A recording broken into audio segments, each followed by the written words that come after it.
ได้บ่หมูถือแฮวมันหลุดไปนั่น เคยเขาบอกเอาทีมงานมาด้วยแห้งแต่งได้มาผ่านทองช้าเพิ่นแห้งคักเอามาหลายน้ำเนาะโอ้แจมเฮามั่นใจโอ้เฮาใส่เหี่ยวนี่นะมันบ่เหยียบนี่พี่มันเหยียบขามพี่เลย3 แต้มพอดีเลย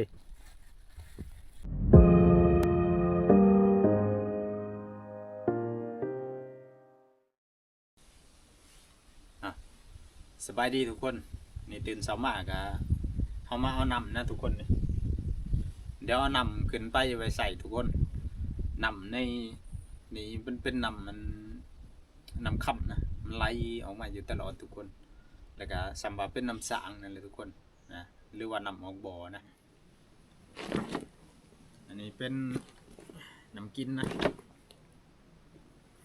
ไซส์ครับที่ได้นำนะไซส์แล้วก็ออกสมๆในจักหน่อยทุกคนส่วนตัวนี้เขาเอาไปไว้ใส่แล้วก็เป็นน้ำกินก็ได้แล้วก็เอาไ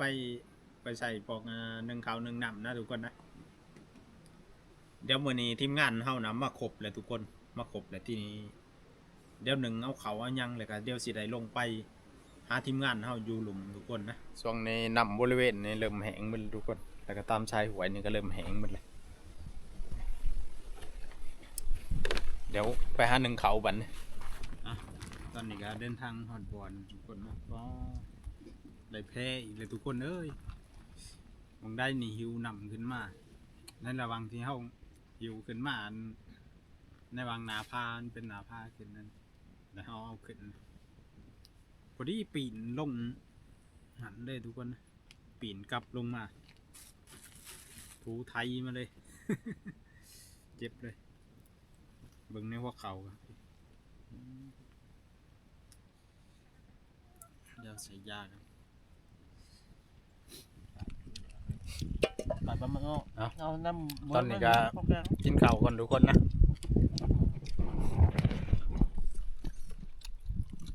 เฮ้ยคักขนาดแกงวายกับกระจอนเนาะคักเอามาแน่ติมึกพื้นหาอารมณ์เลยเนี่ยเพาะนี่เพาะโตเลยอ๋อตัวดังโหดเนาะน่ะได้โปรเบเลมาไปดิโปโลไปเลยมาจะกินข้าวหิวข้าวเพราะว่าทีมงานบ่ได้เอาข้าวมานำกะว่าสิคืนนึงเลยกินข้าวเช้านำชิมเจ้าเลยนำหมูเลยตอนแรกเลยเมื่อกะว่านั่นได้กะว่านั่นเลยเปลี่ยนโดนเนาะแม่นโดนเอ้าปกติเคยกลับตอนแรกได้แม่นมื้อแรงก็กลับตอนแรกเนาะเคยได้บ่หมูถือแฮวมันหลุดไปนั่นเคยเขาบอกเอาทีมงานมาด้วยแห้งแต่งได้มาผ่านทองช้าเพิ่นแห้งคักเอามาหลายน้ำเนาะโอ้แจมเฮามั่นใจนะลงไปเบิ่งแล้วตัวยังได้เดี๋ยวว่าลงไปเบิ่งล่าไว้บ่ได้ตั้งใจว่าให้บอกไกลว่า1ข้าวแต่เช้าเลยเอาทีมงานไปเลยลงขึ้นมานำนะเดี๋ยวกินข้าวแล้วเลยก็จังสิได้เดินทางลงไปนะทุกคนนะแฮวมันตั้งเด้อแฮวไปเบิ่งน้ำกันแต่ว่าเห็นบ่อันนี้ยันลมพัดตอนนี้ลงมาฮอดบอลเลยบอลทีมงานเฮาเลยโอ้ลมพัดอยู่มันเป็นพากันจนร้อนอยู่ยาว1 เมตรก็ถามว่าเห็นห้อยบ่มันว่าบ่เห็นแต่ก็มันต้องเห็นห้อยเห็นรอดห้อยมันจิกยามนี่ก็เห็นรอดห้อยหมูใหญ่ปานนั้นอยู่ในแกนหินจิกจังได๋ไปเบิ่งยังวะเหมือนแกนหินแตกแล้วมันจิกนะ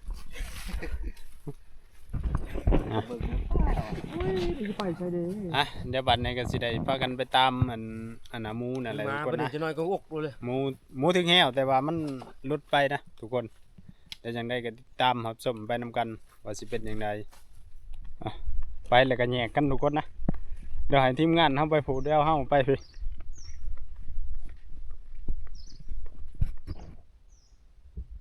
คือได้ยินเสียงหมาเห่าอยู่ทึ่งนะ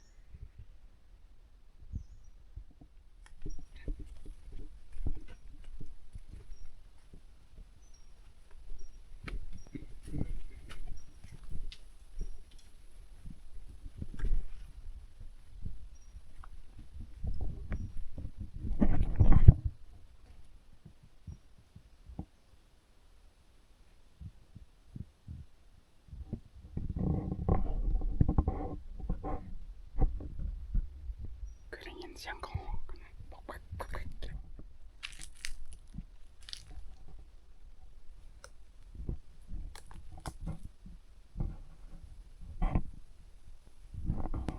จะยังเล่นมานี่ทุกคนมาไล่นะ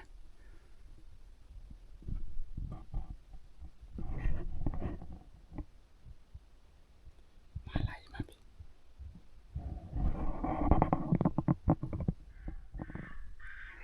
ทีมงานต่อไก่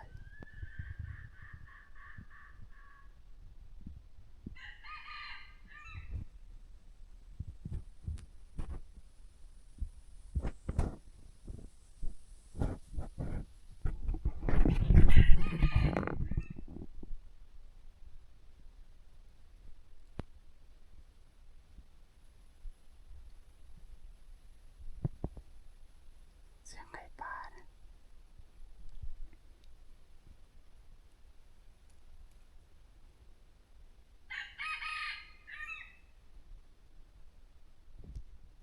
เพราะว่าไก่ทีมงานเรานะไม่ได้เอามาจากโตเลย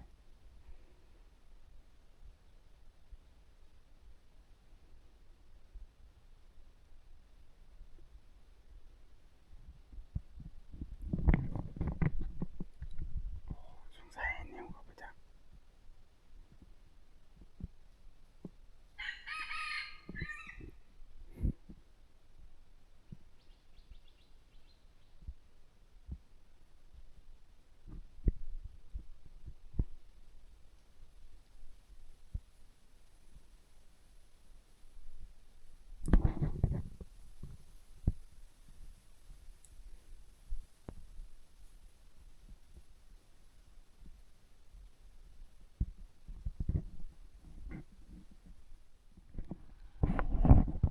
เป็นไก่ทีมงานเรา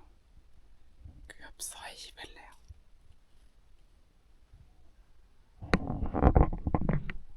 ไปแล้วไปแล้วโอ้อาศัยเหี่ยวในนี้นะมันบ่เหยียบในนี้พี่มันเหยียบขามพี่เลยมันเหยียบขามพี่เลยอีกห้อยหนึงก็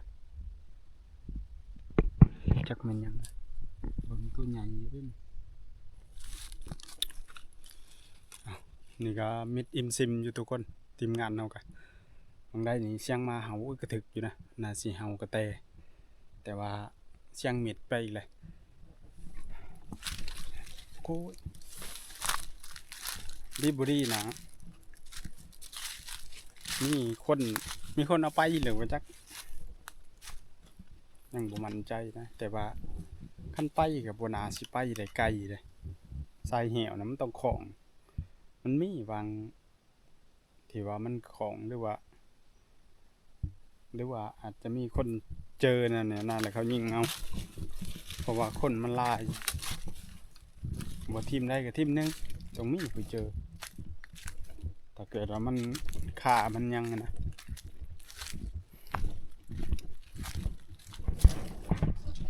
ตกแล้ว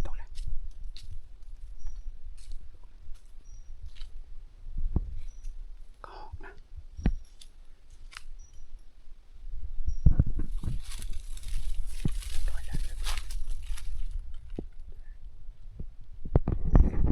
หนึ่งโตหอยในนี้2 โตนะ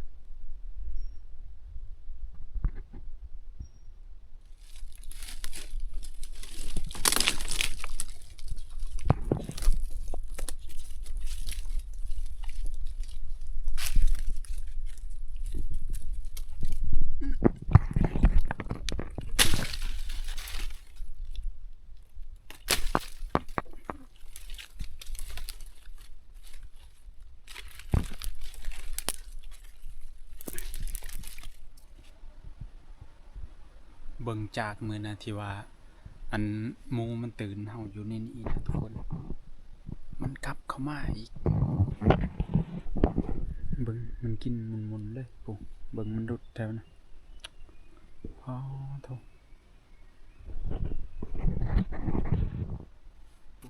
ส่งเมื่อก่อนนะเฮาเกิดว่าคืออยู่เฮิงสิเขานะมันตื่นเฮาเด้ มันตื่นแล้วทีนี้มันเข้ามาใหม่อีกคือสิแม่นกลุ่มใหม่ครับพี่จัก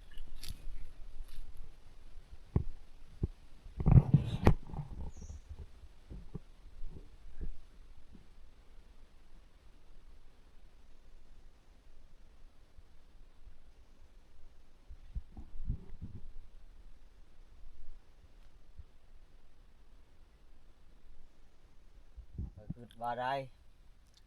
อ่ะตอนนี้ก็เริ่มคำเลยทุกคนเอ้ยเริ่มคำแล้วก็ส่วนทีมงานเฮานะกลับหมดเลยยังเหลือตั้งแต่นภันทองซาเอ้ย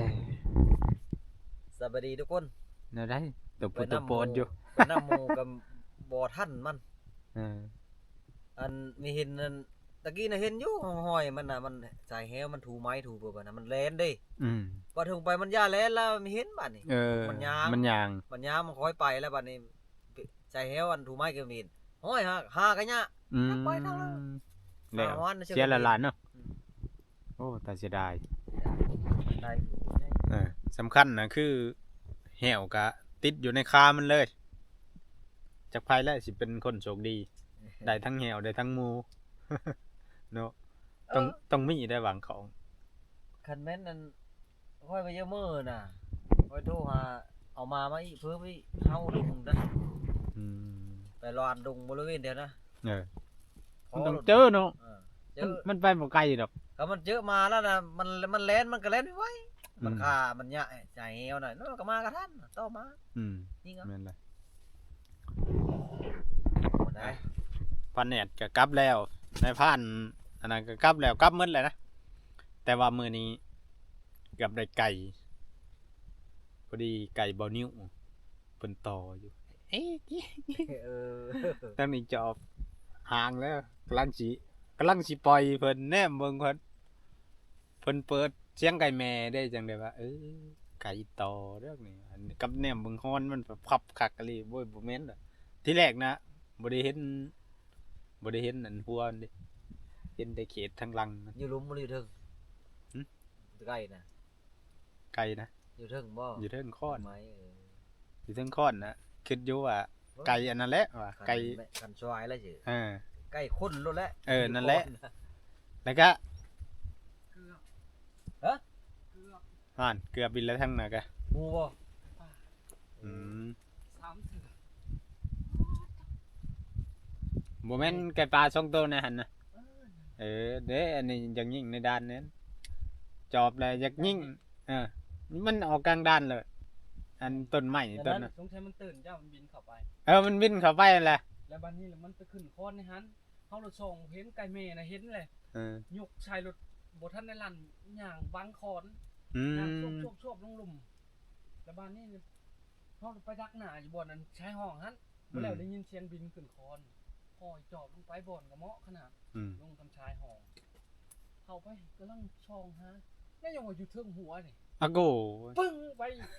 เอ้าบ่ได้ยินเสียงขึ้นช่องบาทบ่โอ้ยยับไปอีกยังจอบน้อยหนึงอยู่ต้นหน้าปึ้งไปอีกโอ้ยบ่ มันจอดไปเจ้า มันดักอยู่ สำได้สำนึงบ่เห็นไก่ปลานะ สำได้สำนึงบ่เห็นมันได้ นี่แหละมันก็ดังไง เอ้าจังได้ก็ตามทุกคนมื้อนี้ได้อยู่ได้กระแตหนึงแล้วก็กระหอกหนึงนะไปมึงได้นี่กระหอกโอ้เขาดีขนาดแต่ว่าเขาดีก็คือว่านั่นแหละยิ่งได้บานละโตแล้วก็แม่นอีกเฮิงเพื่อสิเขาลักอะไร แต่ว่าเขานะเขาไล่อยู่กระหอกนะกระหอกในหันนะไล่ แต่ว่านั่นเข้าเนาะ นั่นเขา ลูกอบตื่นมากินเลิศแล้วก็ยังมีมาอยู่ นั่นแหละยังวะ โอ้ต้องอีกเทื่อนึงนะต้องทากุ้มมาให้ทากุ้มมาให้ชุกนี่ป้อทุก เป็นแล้วบ่ อันยังกกหนาเป็ดแล้วทอกกอยู่ผู้กกอยู่ผู้กระหอกกระเขาคือกัน แต่บ่หลายนี่ตัวในฮุบนี่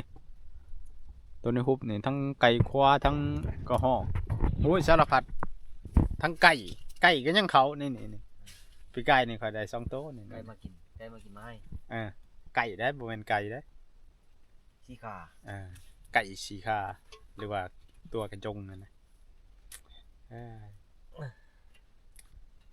เดี๋ยวมื้อนี้ก็อยู่กัน3คนนะทุกคนนะ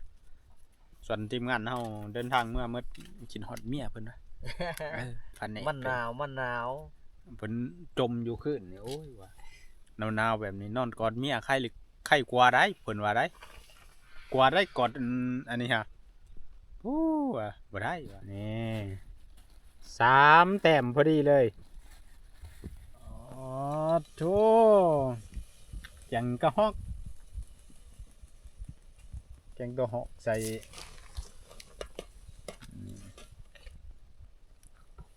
โอ้พอได้ไฟค่ะกะลีดอกนะ ไม่ได้ว่าจะมาหาเขาได้บ่ เพิ่มพักลงไป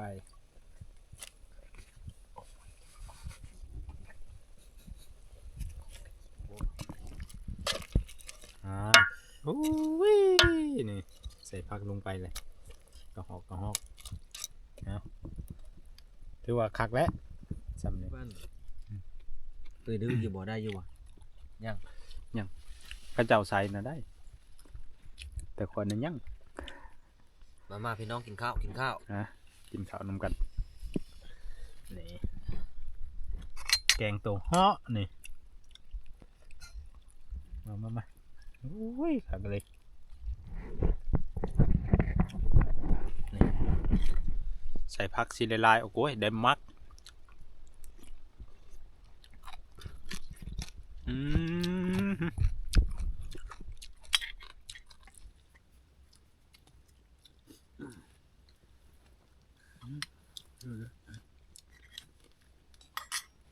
เขาส่งติ๊บได้เรื่องก็มี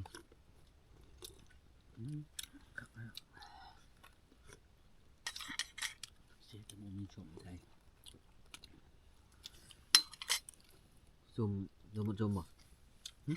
ซุ่มบ่ก็ได้เนาะ